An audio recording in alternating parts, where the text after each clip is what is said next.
Et depuis le début de l'année, les urgences du CHPF font face à une grande pénurie de lits devant l'afflux de patients. Selon les urgentistes, le taux d'urgence vitale a augmenté de 40% en 3 ans. Dans ce contexte de sursaturation, l'hôpital a missionné un bed manager pour fluidifier le parcours des patients et donner de la visibilité sur la disponibilité des lits. C'est le dossier de la rédaction.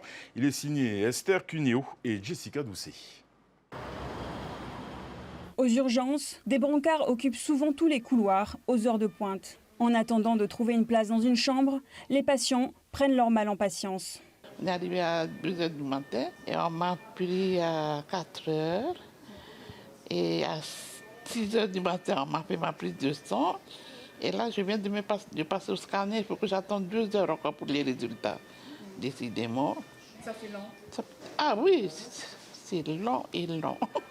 Comme elle, ils sont nombreux à attendre, dans des endroits qui ne sont pas prévus à cet effet. En moyenne, les urgences accueillent plus de 130 patients par jour, dont 40% sont hospitalisés, soit 10% de plus qu'en 2022.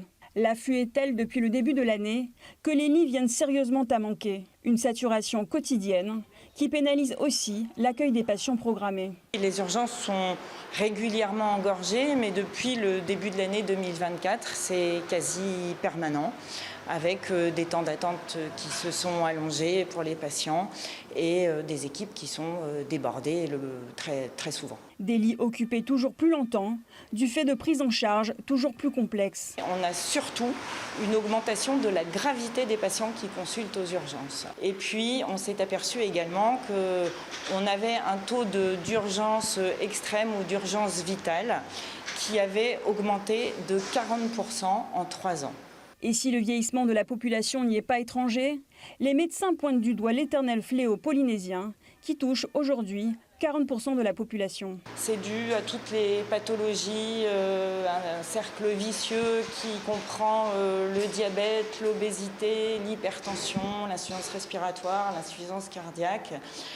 Ce sont des pathologies chroniques qui décompensent régulièrement de façon aiguë et qui nécessitent des prises en charge qui sont longues aux urgences et qui sont complexes. Dans ce contexte, les blouses blanches ne peuvent plus se permettre de chercher des lits. C'est pourquoi une responsable de la gestion des flux, ou bed manager, a été missionnée pour proposer des solutions. L'objectif du bed manager, en fait, qui va être là pour accompagner les médecins des urgences, mais aussi de la communauté hospitalière, à trouver des lits plus vite et en tout cas leur donner une visibilité sur la disponibilité des lits au CHPF. Mais les sorties d'hospitalisation s'avèrent elles aussi de plus en plus compliquées. Déjà, l'hôpital prend en charge des patients âgés et lourds qui nécessitent parfois une adaptation de leur domicile ou en tout cas une sortie d'hospitalisation adaptée à leur état de santé. On a également les problématiques sociales pour des raisons de précarité, de paupérisation en tout cas de certains de nos patients. Derrière, nous ne pouvons décemment pas les faire sortir sans avoir cadré en tout cas le retour à domicile. Donc c'est des temps d'hospitalisation qui sont rallongés. Les réflexions sur un schéma d'organisation sanitaire à l'échelle territoriale sont en tout cas engagées. Outre la hausse des capacités en lit, on évoque le développement d'un réseau gériatrique ou encore de la télémédecine. Reste la question de l'obésité.